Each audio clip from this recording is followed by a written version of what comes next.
ايش اسمك كامل؟ محمد محمود علي خليل. كم عمرك؟ 14 سنة. وين ساكن حاليا؟ في مخيم معنا. Fuck?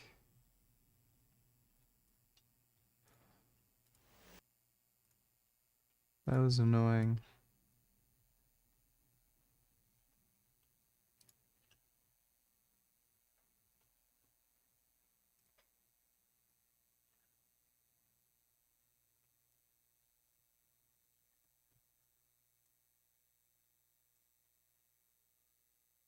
Ugh.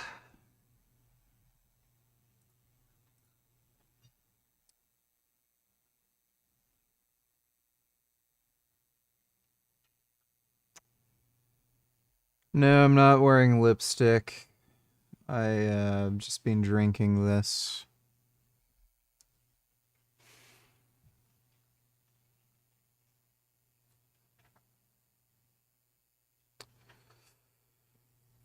Oh my god.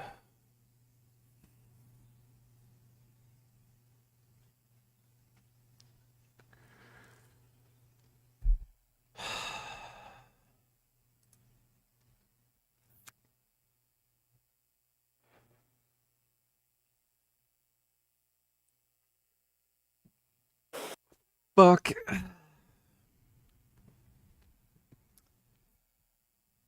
Oh.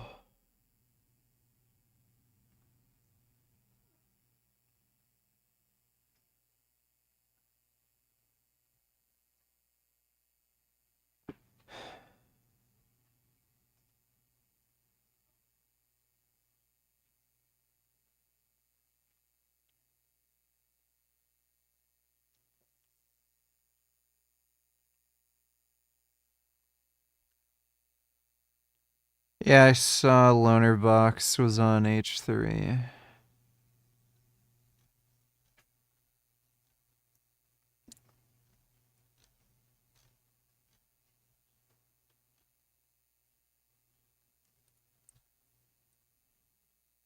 Ah.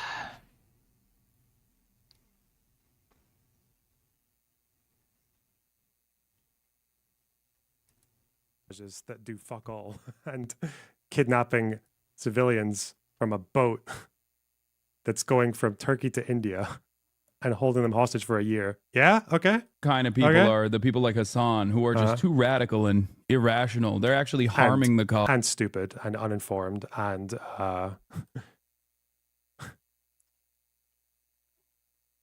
and surprisingly tolerant of some of the biggest Arab killers in the region, Hezbollah and the Houthis. Yeah. Okay. Cause.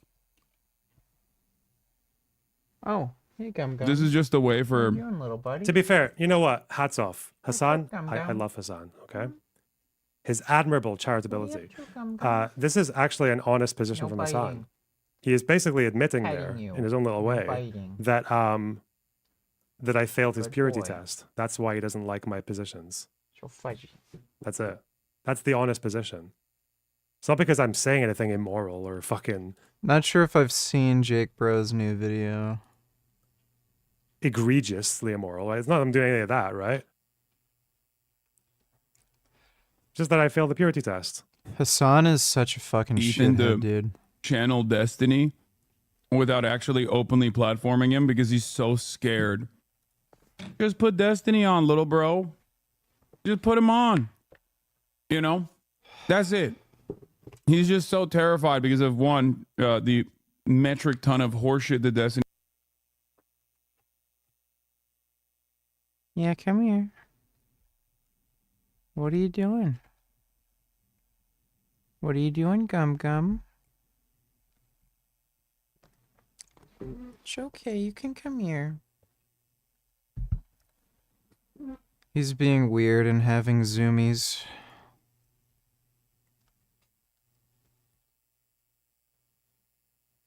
How's my workout? Is good. Quite productive.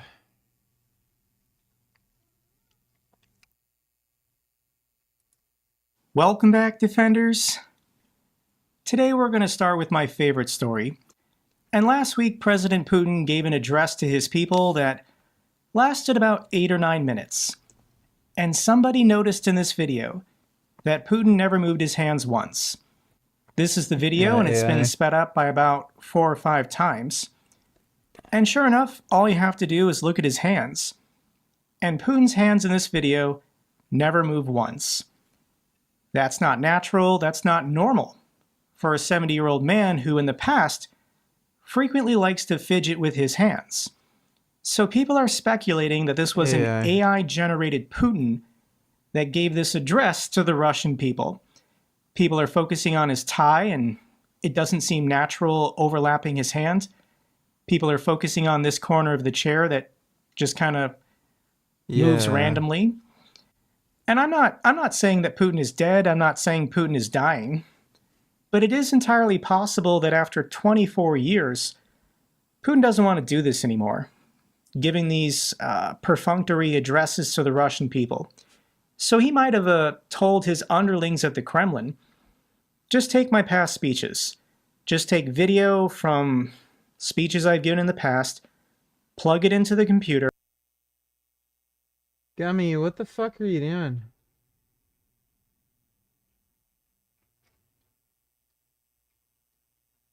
Why don't you just relax or something? Yeah, you're being a little too hyperactive. Gummy. No, no. Gum gum. Gum gum.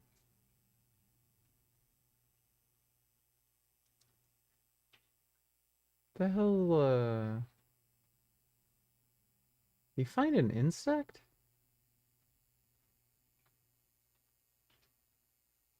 What are you doing, Gum Gum?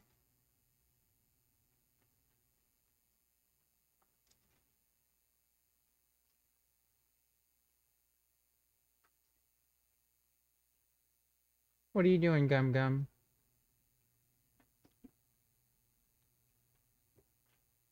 Gum Gum.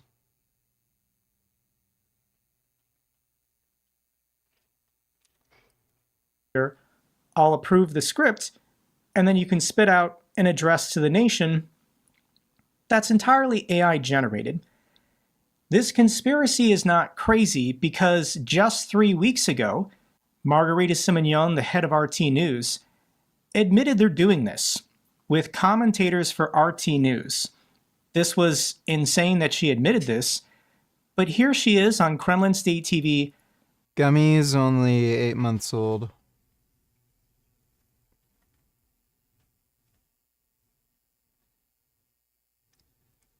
Oh my god.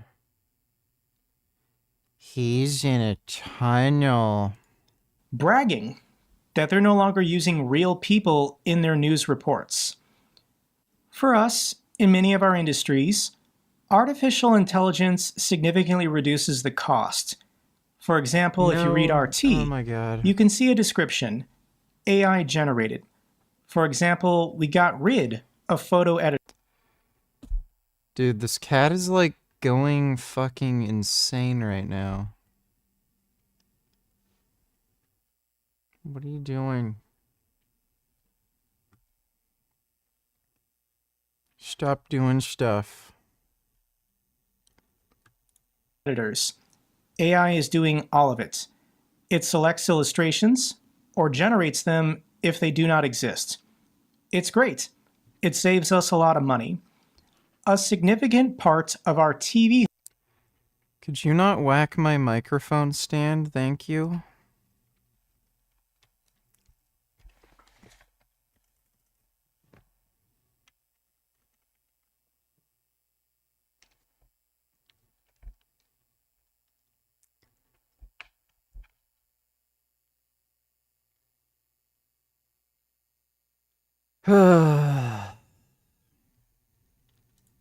Hosts do not exist.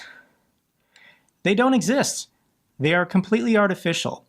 This person doesn't exist and never existed. This face does not exist. We generated it. We've come up with its voice, with its character. They have their own social media accounts. This is the head of RT News saying that they're broadcasters. their correspondents are AI generated.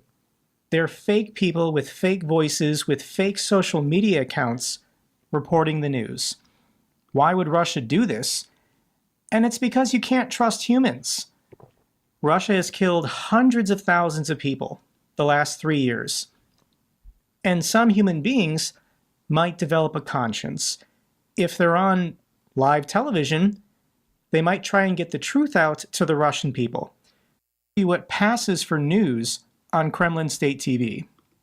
Тревожное сообщение снова приходит из приграничных населенных пунктов региона. Сегодня под обстрелом оказалась окраина Борисовского села городок Волжское село в центре 4 ранеными. Their propaganda on the world. Okay, let's follow up on the top story from the last 3 days. And this is the approval of Western governments for short-range missile use inside of Russia. ATACMS and even Storm Shadow are short-range missiles, not long-range missiles. And the first target that was chosen by the Ukrainians with a Storm Shadow was actually within 40 kilometers. They didn't even use the longer range to hit a target deeper inside of Russia. And Ukraine chose to go after this compound. This was some kind of sanatorium with an underground network. And they needed the bunker-busting capability of the Storm Shadow for a decapitation strike. They were trying to kill Russian and North Korean generals who were using this sanatorium as a command post. How effective was it? And I don't think anyone actually knows. The destruction took place underground. North Korean general wounded in Ukrainian missile strike, according to the Wall Street Journal. Storm Shadow strike kills a Russian general, sources claim.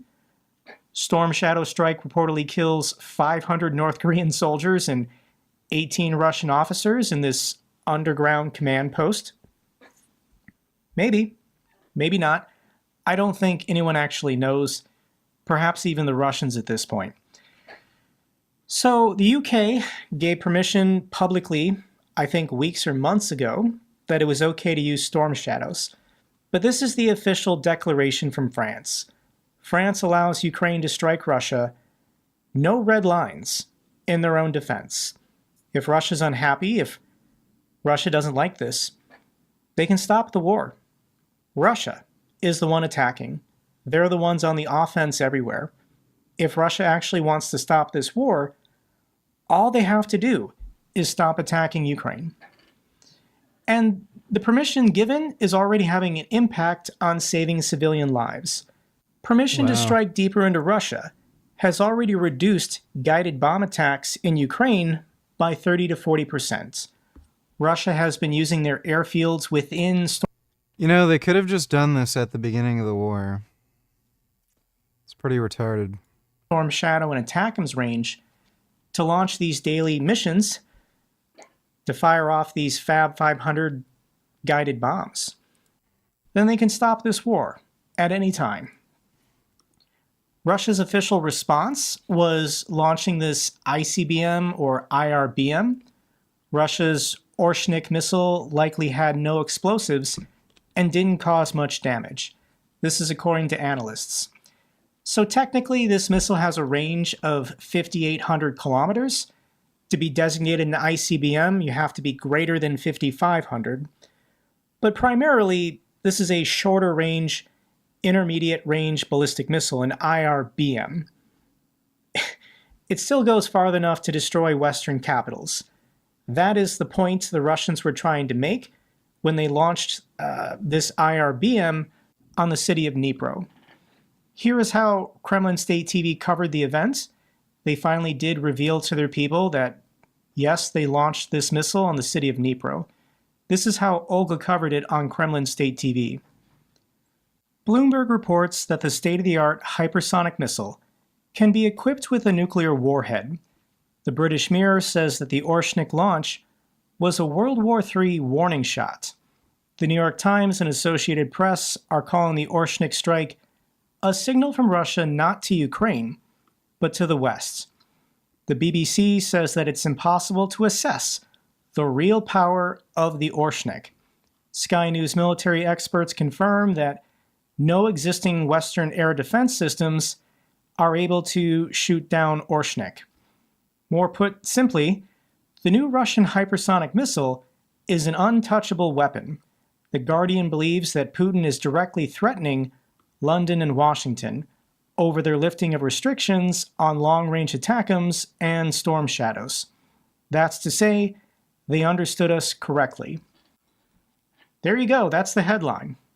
For months, people have been saying if the West allows the use of ATACMS and Storm Shadows on the territory of Russia, nuclear war, World War III. And what do the Russians do? They launched an IRBM to no benefit, to no impact. They're now just declaring themselves the victor. Washington has understood Putin's warning after hypersonic missile strike, according to the Kremlin. There's nothing new here. Russia has already been launching cruise and ballistic missiles that are nuclear capable, Iskanders and Kinzhal. So launching one more that goes slightly farther changes nothing. And this has been the story for the last 3 years. The Russians using their nuclear arsenal to blackmail the West. Don't send HIMARS. Don't send Storm Shadows. Don't send Patriot air. What's the... Really shows you just how stupid people like fucking Joe Rogan are who buy this crap.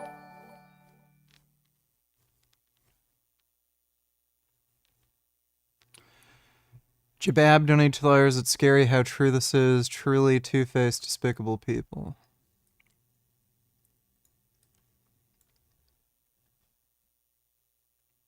Yeah, HR people are cunts. Enjoy some vids. Honor of George Floyd, and I really hope we can see more unity and more peace when already things are so difficult. So, shout out to his family.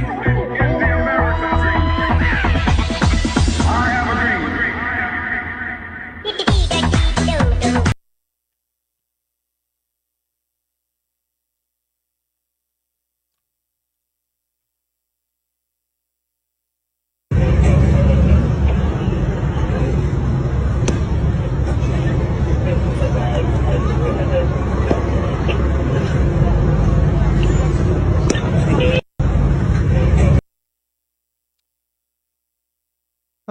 I think the cop should have shot him.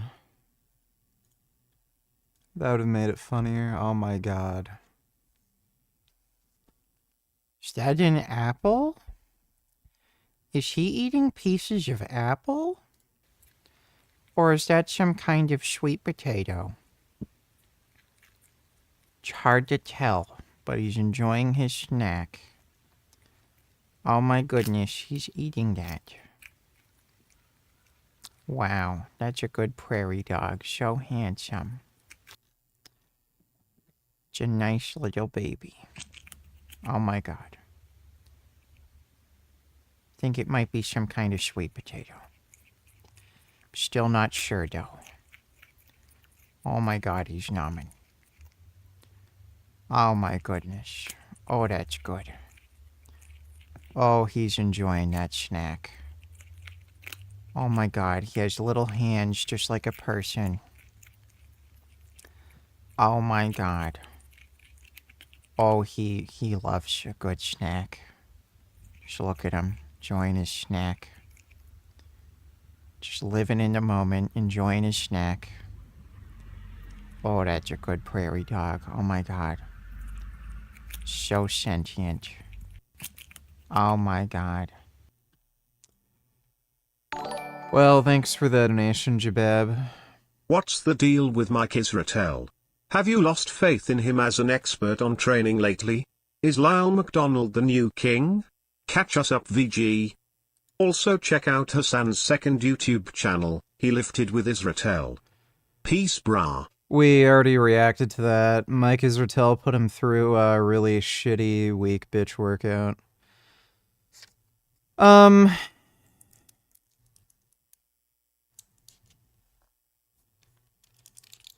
I think a lot of Mike Israetel's training advice is very good. It's just, yeah, some of it isn't good. Some of it's fucking stupid. Like, he has some dumbass takes.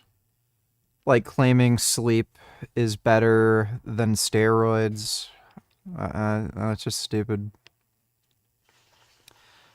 His recommendation to increase volumes as a mezzo progresses, you literally just can't fucking do that.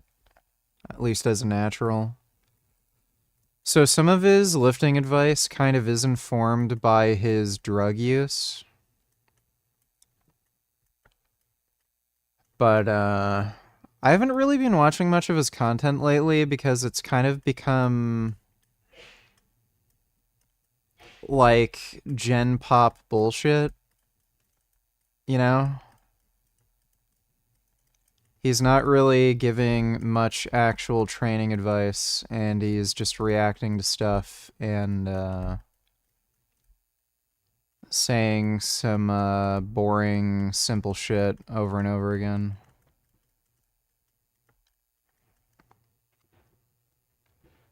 But thanks for the donation, Gummy Gum. The next red line, and I do believe that President Biden in the next month is about Russia nuking the world and World War III are not going to go away in the next 60 days. And here's the statement from the White House. The White House sees no indication of Russia preparing to use nuclear weapons in Ukraine. The United States government has had all the intelligence the last 3 years. They were screaming prior to the full-scale invasion, Putin's going to do it. The United States government even knew about the Crocus City Hall attack in Moscow. The State Department and the US government, before anything happens in the Kremlin, if it's important, they warn the world. And right now there are no indications that the Russians are seriously considering using a nuclear weapon. They're going to talk the big talk on Kremlin State TV to scare weak-minded people, but they're not going to actually do it. And here's the reaction from the people most at risk, most at danger of being hit with a nuclear weapon. This is member of Ukraine's parliament, Alexei Goncharenko. Here's his update from yesterday. I'm near the parliament of Ukraine. Right now it's 10 o'clock in the morning. I should be here for parliamentary meeting. Fortunately, it's cancelled today, but I want to tell to everybody, we are not afraid here of Putin, of his missiles, of his Oreshnik, and all this blah, blah, blah, and his bluffing. We are not afraid. We stand tall, and that is our address to the whole world. It's nothing to be afraid of. He is just a guy who tries to threaten the world with his, I don't know, some speaking about his nukes and everything else, his red lines. The only lines he has are really brown lines. That's all lines he has. So don't be afraid. Be courageous like Ukrainians, and we all will win. Nuclear threats. And this is unfortunate. American podcast host Joe Rogan lashes out at Biden and Ukraine leadership. In a expletive-laden comments, the podcaster said Ukraine's use of American-made missiles on military targets in Russia will lead the world to World War III. This clip is very sad to watch. It's 3.5 minutes. I'll link it down below. Joe Rogan says, F Zelensky, F the people of Ukraine. Just let Russia win. Sverge said he could kick Brian Shaw's ass in his latest video on him. Well, he would say that. All the while, the only people he's willing to fight are women that are weaker than him.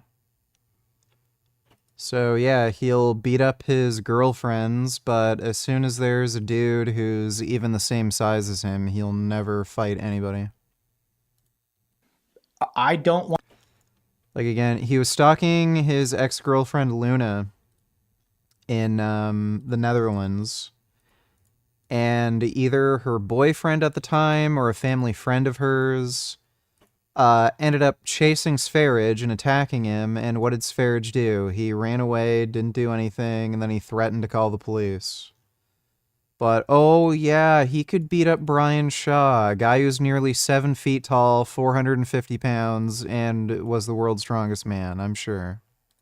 Want to get nuked, and in his house in Texas or whatever.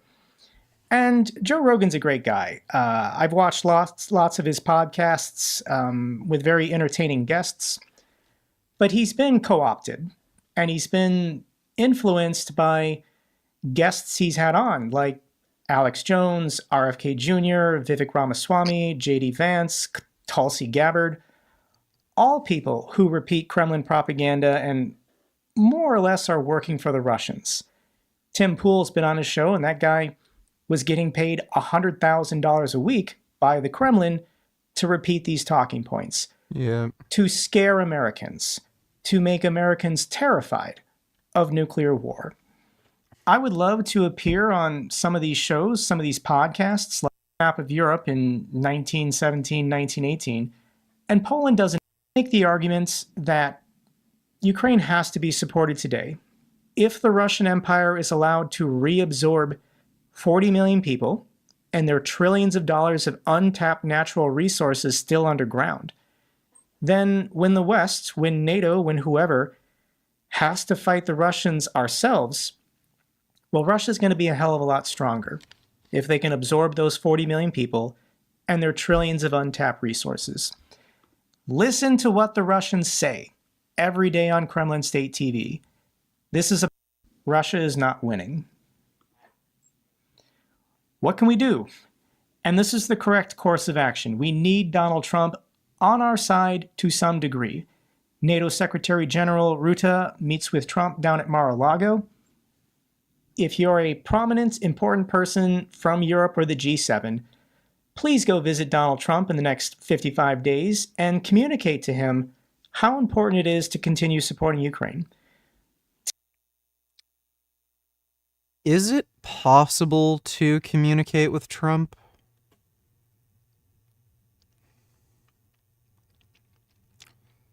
I don't know.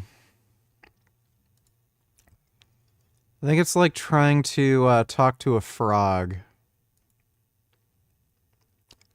The frog probably won't understand anything you're saying, and the frog will do what the frog does. Tell him he looks like he's lost weight. Tell him he's a genius. Tell him he's the best golfer in the world. I don't care.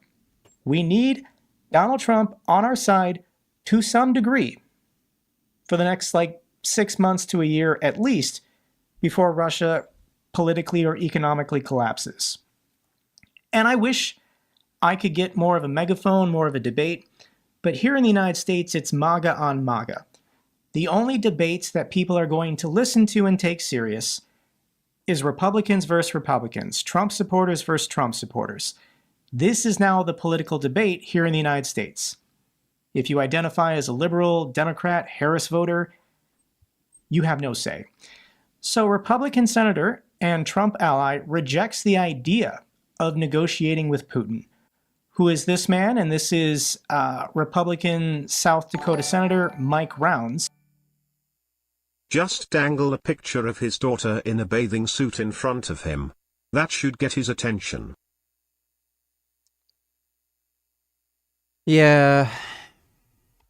He does want to have sex with his daughter. That's for sure.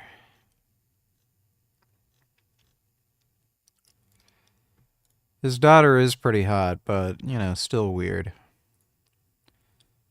Looks like she's in pretty decent shape. Definitely not overweight and like a slob like her dad.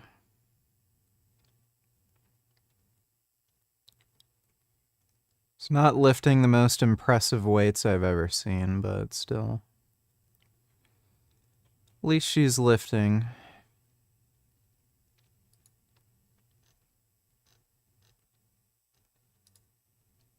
Yeah, looks like she surfs.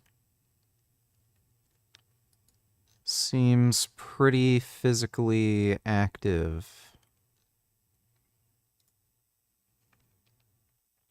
Yeah, look at that. She does motocross.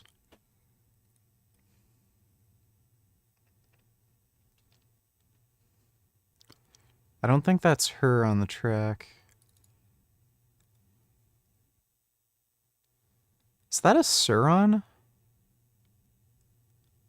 Yeah, I think she's using a Suron. That's an electric bike. Yeah, that's a Suron.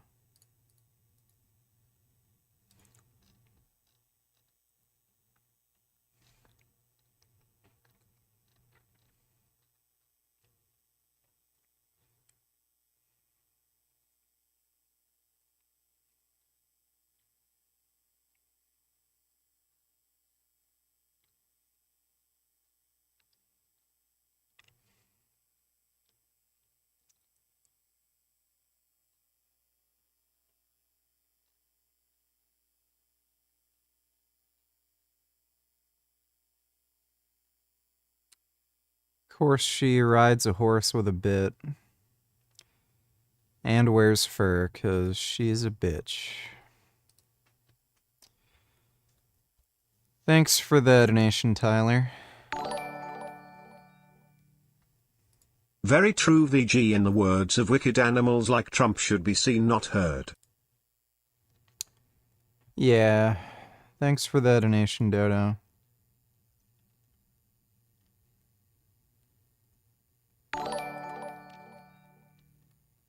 Especially animals that want to do their own daughters. True. Thanks for the donation, Dodo.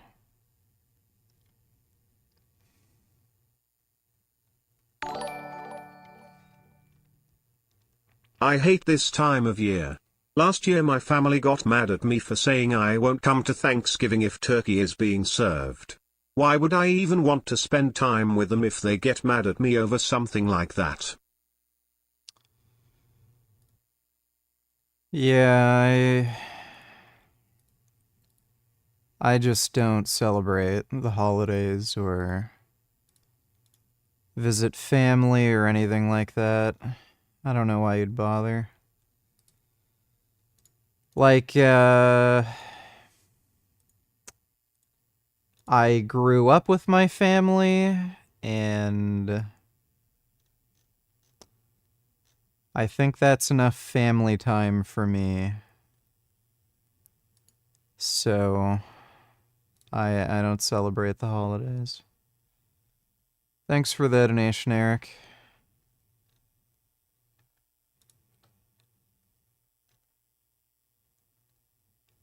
Is there, no, there isn't,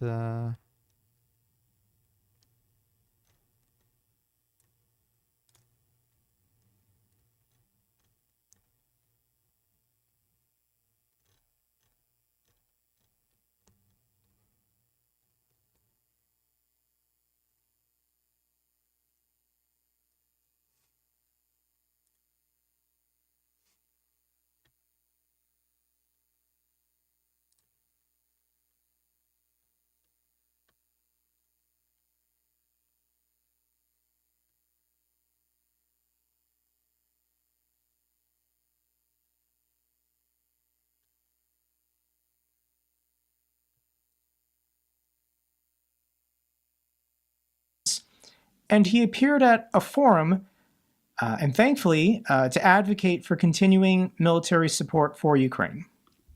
And so now, as I listen to what's happening in Ukraine, and this is my opinion, it's not the opinion of the administration, it's not the opinion of the next administration coming in. But for those folks in Ukraine that are fighting against a Russian aggression that we can all see, I just feel so frustrated that we have not been able to provide them all of the equipment that they need and all of the weapon systems that they need in order to... It's not even Thanksgiving yet, let alone the holidays. They are pushing the holidays way too early this year. when is American Thanksgiving?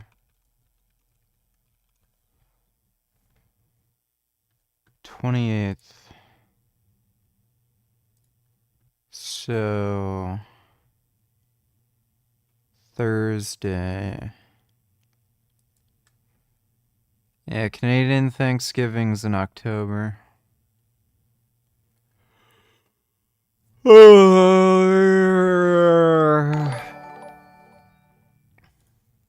I love your cock, it makes me slop, and when I poop it makes a plop.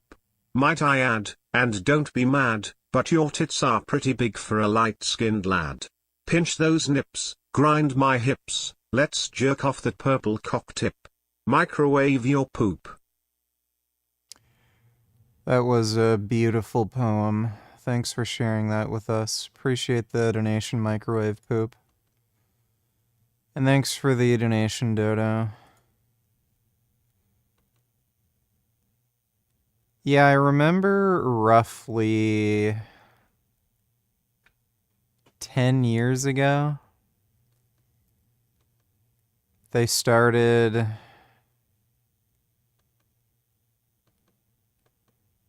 Like, I noticed they started making Christmas stuff around mid-October in stores. It's all commercialization. I don't know why anybody bothers celebrating the holidays anymore. It's just a big fucking cash grab. You're just getting, corporations are just trying to fool you into spending more money when you really don't need to. Respond to absolute tyranny coming from Russia, a neighbor who has I'll be streaming on Thanksgiving. Unjustly invaded their country. And this goes on for 7 minutes. I'll link this down below. I am going to follow Senator Mike Rounds. Thank you so much for supporting democracy on stage and win this war. Here's another clip. This is from...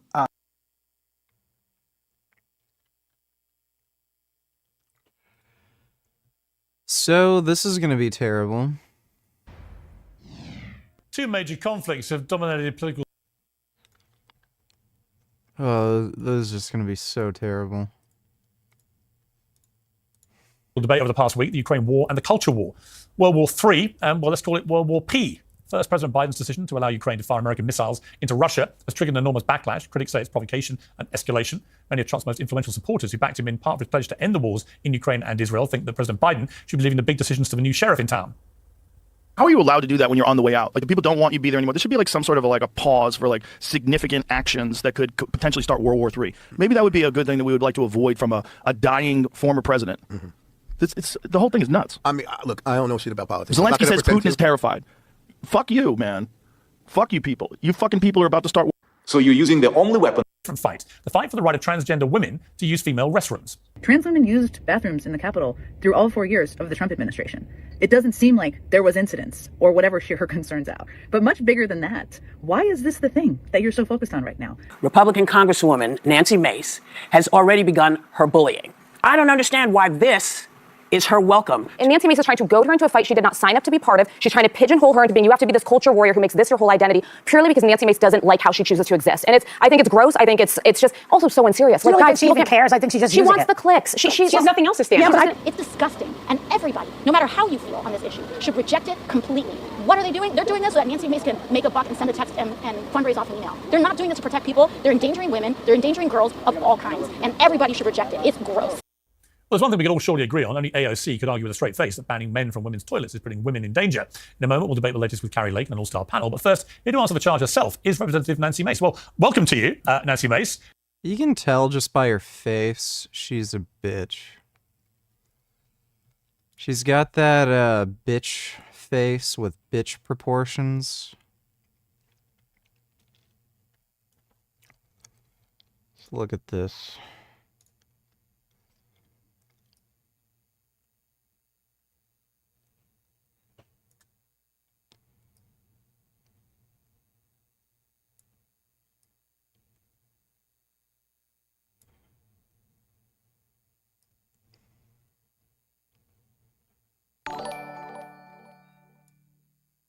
Hey VG, have you seen The Wild Robot yet? You should, it's really great. Nah, haven't seen it yet. I gotta watch that. Thanks for the donation, Dodo. See? Bitch. All triangles, just like a bitch.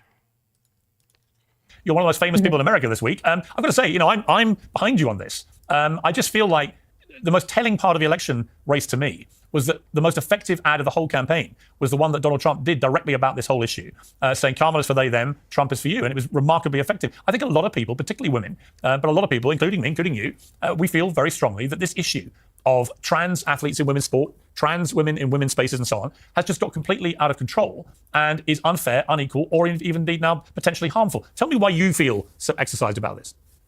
Well, I am deeply passionate about women's rights. I'm the first woman to graduate from the Citadel, the Military College of South Carolina. I'm also the very first woman, Republican woman, elected to Congress from my home state of South Carolina. And how do we know she's a woman exactly? She should show us her vagina and maybe also get like a chromosomal test done. Just so we're sure. Because maybe she's trans and she just doesn't want any other trans women using the bathroom because she likes the idea of having the biggest cock whenever she takes a piss. So, show us your vagina, or else we're not buying it. Adam donated,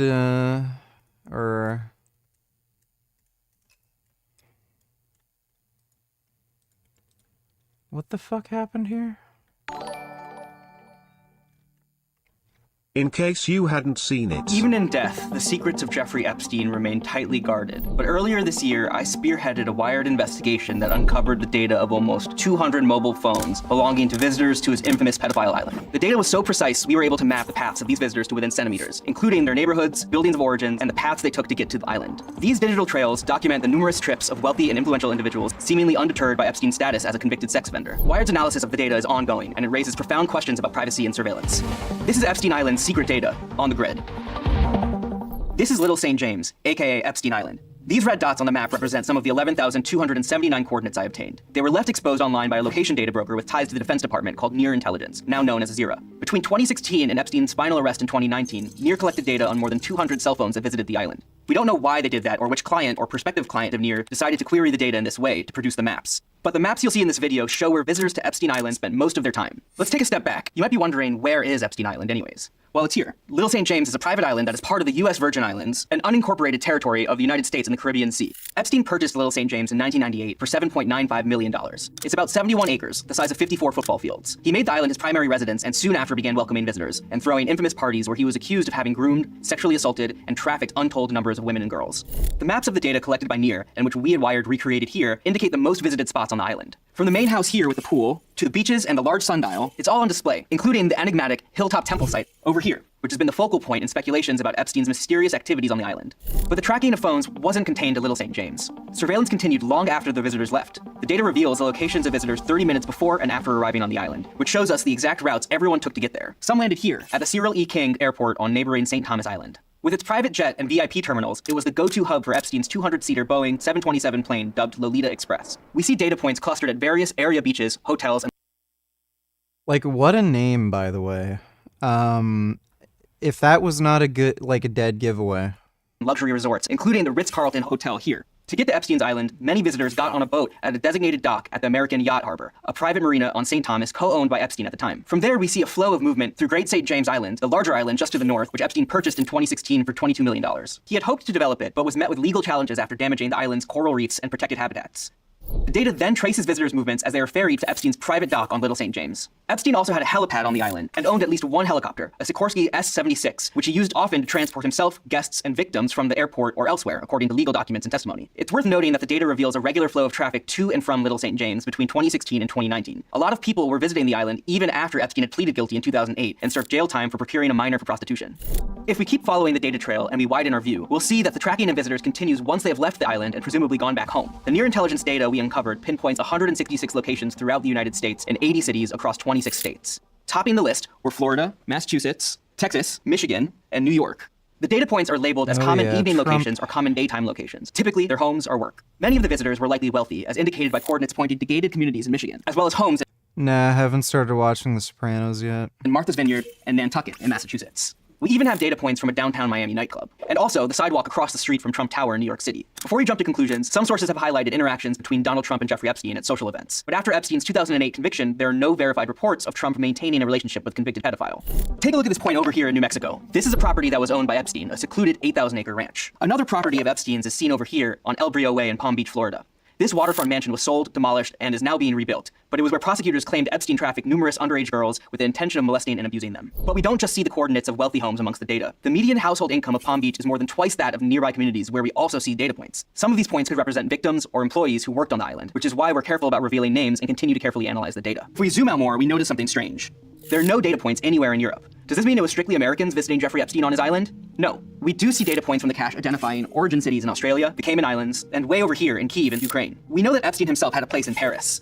And we know from victim testimony and flight logs that his associate, Jean-Luc Brunel, owner of a modeling agency in Paris, did visit the island. So why don't we see these data points? One possibility could be Europe's extensive privacy laws. Considered the strongest privacy and security law in the world, the General Data Protection Regulation, GDPR, gives Europeans robust rights to their personal data, even outside of Europe. Under comparatively lax US privacy laws, Near Intelligence was able to source its location data for this precision surveillance. To explain how this data might have been collected in the first place, we need to talk about the world of digital advertising and data brokers. The reason you get a targeted ad displayed on an app or a website is because apps on your phone have been transmitting information about you to ad exchanges and real-time bidding platforms. That information often includes your location data. Data brokers like Near Intelligence extract, repackage, analyze, and sell the data from these ad platforms. In fact, according to internal company documents from 2019, Near Intelligence, which has roots in Singapore and Bengaluru, India, claims to have information on around 1.6 billion people in 44 countries. They offer a platform for searching that allows their clients to query their vast dataset by drawing a box around a specific area like Little St. James. Near then provides insights about the devices it observed within the selected area. We don't know who or why someone searched Epstein Island, but the reports and maps they created were sitting unprotected and totally searchable as publicly accessible code. And that's where we found them. And those aren't the only Near Intelligence datasets that we found. Google's web crawlers were able to locate at least 2 other reports, one geofencing the Westfield Mall in the Netherlands, and another targeting a park in El Paso, Texas. This is data unrelated to our investigation about Epstein Island, but it shows how unsafe personal data can be. In some cases, it's just a Google search away. So pro tip, if you don't want your personal data swimming around in the murky waters of programmatic advertising, make sure you limit ad tracking on your phone.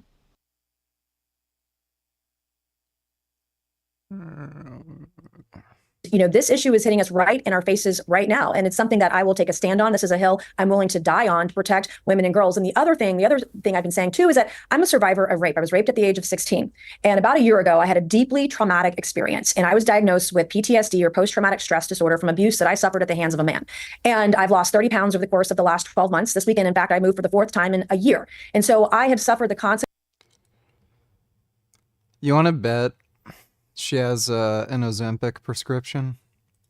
Consequences of abuse. And I know firsthand how women's private spaces should be just for women. Rape victims like myself, or any woman for that matter. Well, tell me, where were you raped? It's funny.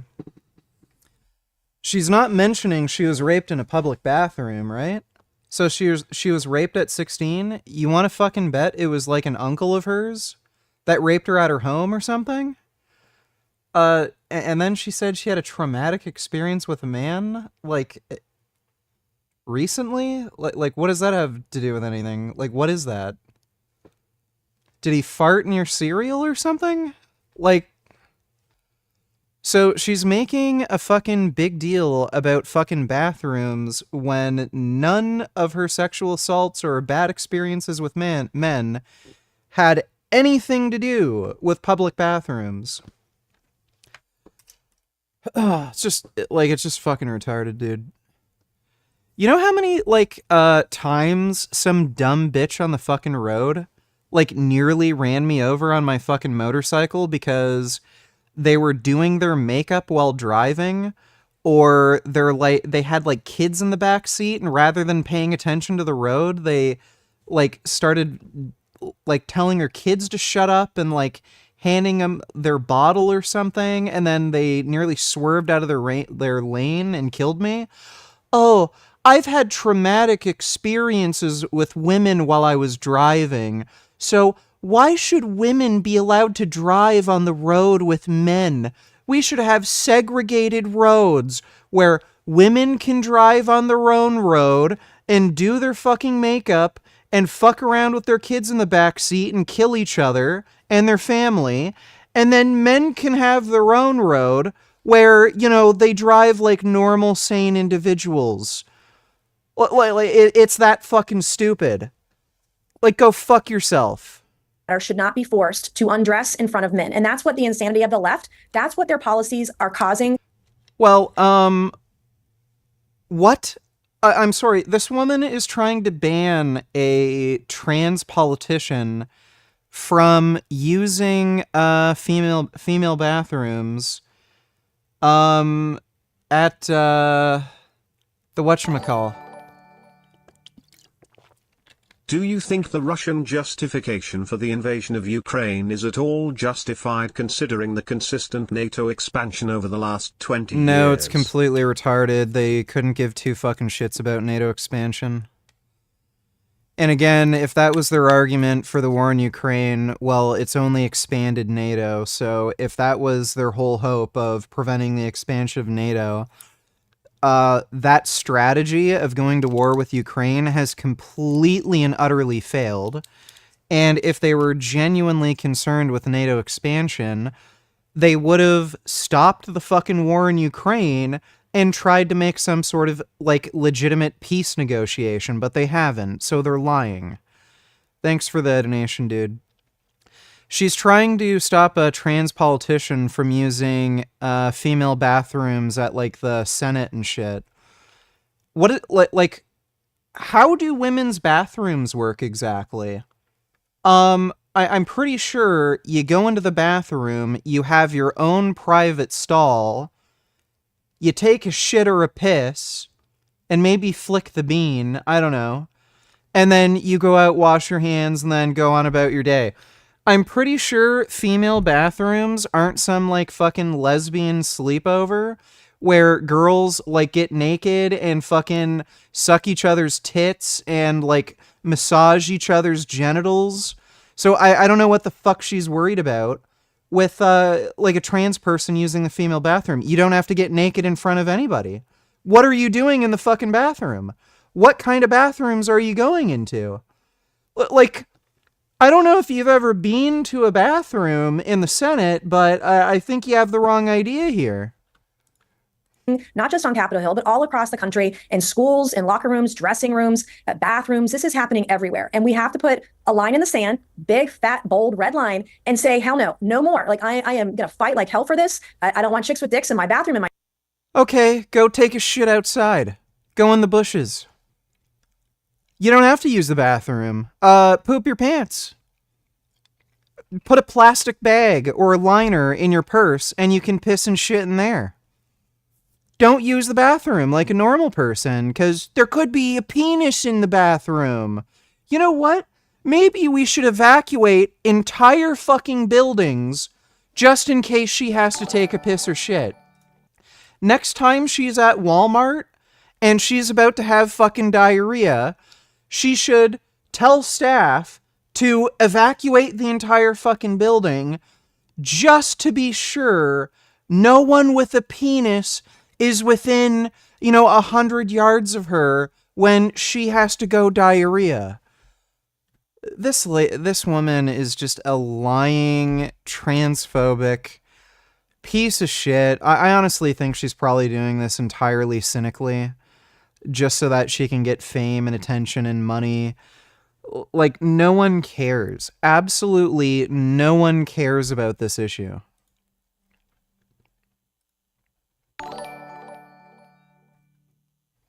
Who are some people you know of that think they are way smarter than they actually are, when in reality they're pretty dumb? Other than yourself, of course.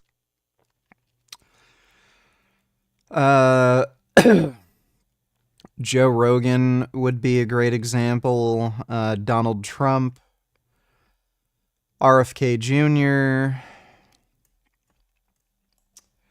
Lex Friedman.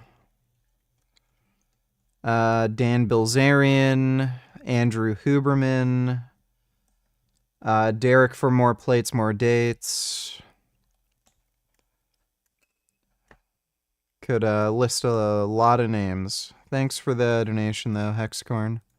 my dressing room. I don't want to be forced to change in front of a man, period. And it's a trigger for me. And I absolutely am going to go to the mat for women and girls everywhere and put a stop to it. You know, your critics say when you use phrases like chicks with dicks, you're being deliberately inflammatory and you're fueling transphobia, that you have essentially a hate.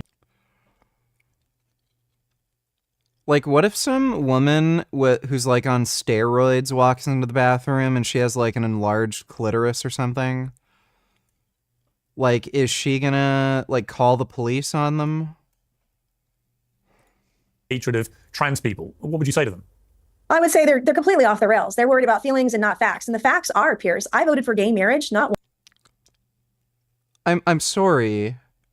She says she cares about facts and not feelings, but her entire position on whether or not trans women should be able to use female bathrooms is based on her feelings of not being comfortable in front of penises.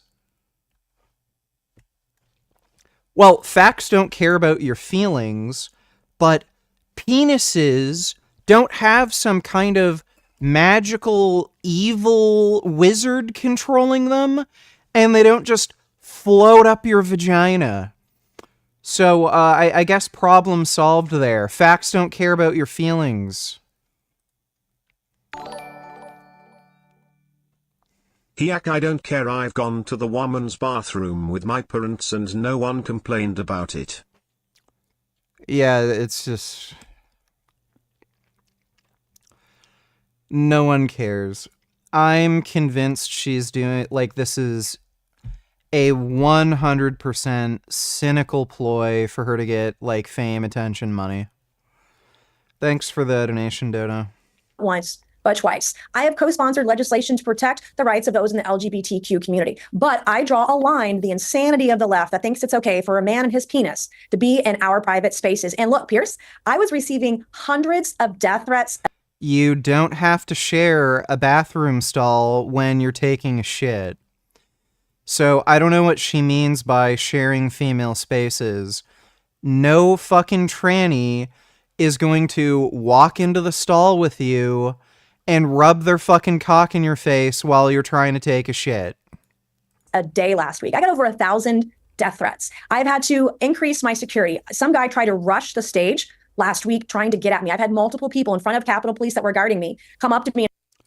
Well, here's a tip. If you don't act like a bitch, people won't hate you. Simple as that. If you're not an insufferable lying cunt, maybe this wouldn't happen. And some people still say AIDS isn't real. Yeah, RFK Jr.'s an AIDS denier. Thanks for the donation, retard. Like, by the way, this is, like, what is she going to complain about next? Oh, I can't shout nigger at the top of my lungs at a basketball game without somebody punching me in the face. What has the world come to? Like, we really need legislation to give protections to racists who shout nigger at the top of their lungs at basketball games. Yeah, no shit. If you're a lying, imbecilic asshole who pisses people off, you might get death threats. So stop being a bitch. It's that simple. And tried to verbally or physically accost me over the last couple of days. The fact that you're willing to kill a woman over her right to privacy it's insanity. And I feel like the more that they come out. Well, I'm sorry. What do you mean right to privacy? This is the person who wants to ban trans women from female bathrooms. Exactly how are you going to enforce that? The only way that I know how is you're going to have to show people your genitals, right, before you enter a bathroom. So this is the person who's against privacy. She wants to flash her genitals every single time she needs to use the bathrooms. So like I said before, show us your fucking vagina. You don't have a dick, do you? You're not hiding a fucking 10-incher under your pants, are you? So if you don't have a penis, then show us your vagina. What do you have to hide?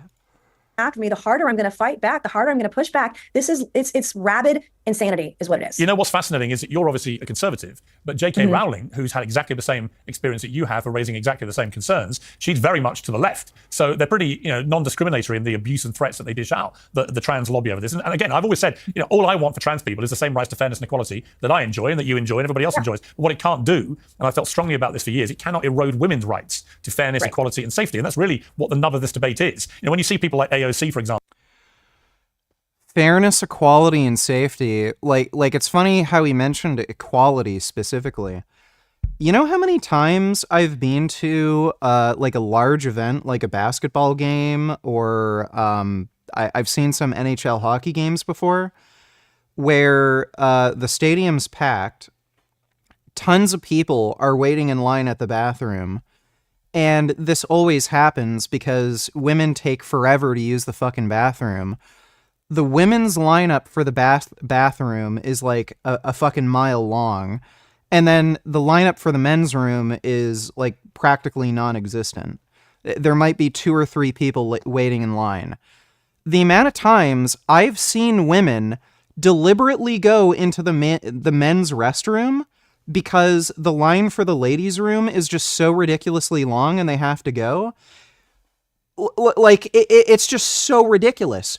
Women will go out of their way to use the men's restroom if they need to fucking go, but at the same time, they're trying to claim, oh, it's not safe for a woman to have men in the restroom.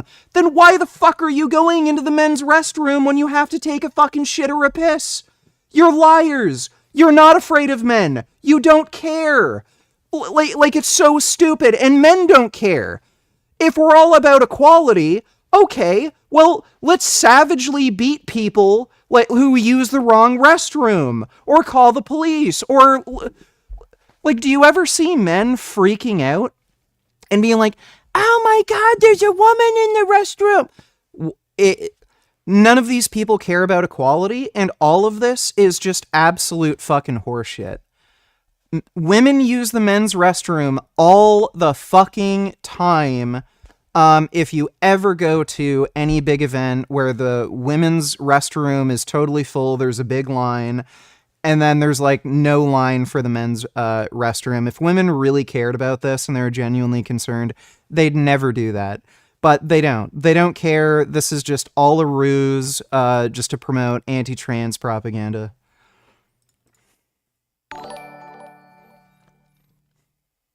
Well boy, old Richard, don't for a second think I endorse vile language and racial slurs. But you can't go round punching Nazis. The right thing to do is invite them on your show and meekly wag your finger at them. Yeah, that's Piers Morgan. Thanks for the donation, Piers Morgan.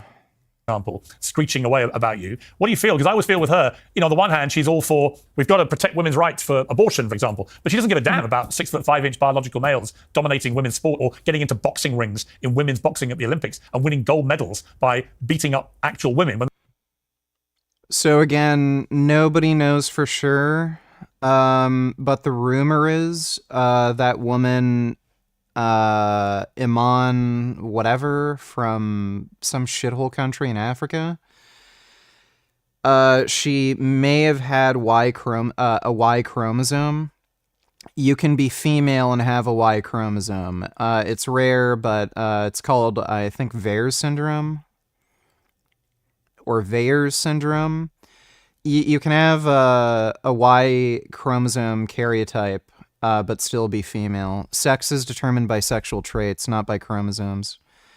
I don't know why. Well, I know why. It's because they're fucking ignorant morons. And they have male chromosomes. So it's a complete double standard. And I think it's partly one of the reasons they got such a thumping in the election. Because I think most people are like, you know what? This stuff's nuts. So again, if they're going to say sex is determined by chromosomes, then they're going to have to admit men can get pregnant. They're never going to take that position that men can get pregnant. So what they will probably fall back on is, okay, well, they're not male, they're female because they can get pregnant, but they're too male to compete in women's sports, which is kind of a bizarre statement to make. Or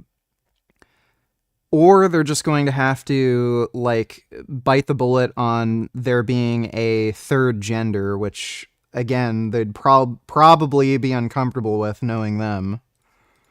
Totally. And you saw Kamala Harris. She won women at a lesser margin than Joe Biden did. When he won in 2020, he won women by plus 13 points. Kamala won women by 8 points. And so women are trending away from the Democrat Party. And in fact, just a few minutes ago before we got on to tape this interview, I heard What she's saying is statistically incorrect. Trump did not get an increased turnout in votership. He didn't even win the popular vote. It's just that Democrats didn't bother voting. It's not that more women are turning conservative. It's just that Democrats, for whatever reason, weren't interested in supporting the candidate. From yet another Democrat woman who is sick and tired of being marginalized by the left. And I've heard from lesbians, I've heard from gays, and, they're like, we understand you want to protect our rights and this goes too far. We get it. We support you. And so I appreciate I'm grateful for everyone of every political stripe, every orientation who said, we're with you, because this is going to take an army to push back against 1/2 of the population. And literally they're putting my life in danger. I've been called an extremist, a right winger, and I am conservative. Look at the thing here. I love Jesus, but I cuss a little. Does she not realize back when Jesus existed, people would shit outside, out in the open, where like people could see? Like, they didn't have toilets. Men and women would piss and shit together. Like, especially people who didn't live in cities, and they didn't have any kind of bathrooms or anything. They did not have the kind of social standards we have today. Like, they would literally just shit in the middle of the fucking street. If you go to some places in, like, mainland China, India, you'll see women just in the middle of the fucking road lift their skirt up, bend over, and just take a fucking shit in full view of everybody. And then she's freaking out about somebody who may or may not have a penis using the same bathroom as she does. When Jesus would probably piss and shit in the middle of the fucking street with just everybody. IQ donated $2. Raccoon is smarter than monkey. I don't know. Might depend on the raccoon, might depend on the monkey. Thanks for the donation, though, IQ. But what they're doing, the violent rhetoric they're using, is putting the life of my life and my kids' lives in danger, and it's not okay. And I'm just going to fight back. I'm going to fight back harder. Well, it is absolutely shocking that you've been receiving all these death threats. It's shocking. It's outrageous. No, it's not. She's an asshole. What do you expect?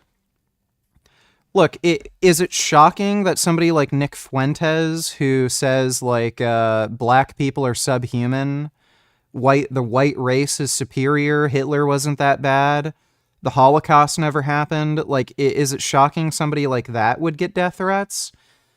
She's not all that different. She's just promoting a different type of fucking hatred. She's promoting anti-trans hatred. Yeah, people will get fucking mad at you when you're a fucking retarded bigot. Shameful. And it comes from a group of people on the left who love to put hashtag be kind in their X profiles and claim they stand for empathy and compassion and so on. They don't show any of that to people like you or J.K. Rowling who stand up over the parapet. Yeah, it's because they're horrible fucking bigots. Look, I don't think it's a stretch to say if she had a magic button she could press that would erase all trans people from existence, she'd probably press it. I think of Riley Gaines as well. He's been incredibly brave in the sports issue and has had a similar experience where she's been literally barricaded in buildings as howling mobs have descended on her. There's a real hypocrisy there, isn't there? That the Be Kind Brigade are often the most vicious. The party of joy, the party that says they're going to protect women, they're only going to protect trans women. I mean, that's kind of where we are right now. And I've been saying this for a long time now, that Republicans and conservatives are going to protect women. And we're literally seeing this unfold in real time. The way that I've been treated, the bigotry that's out there, the hatred, the evil, the threat of violence, the threat of killing me, the threat of raping me, because I don't want male genitalia in my bathroom, because I don't want to be forced as a rape victim to have to undress in front of men. Like, that's just not.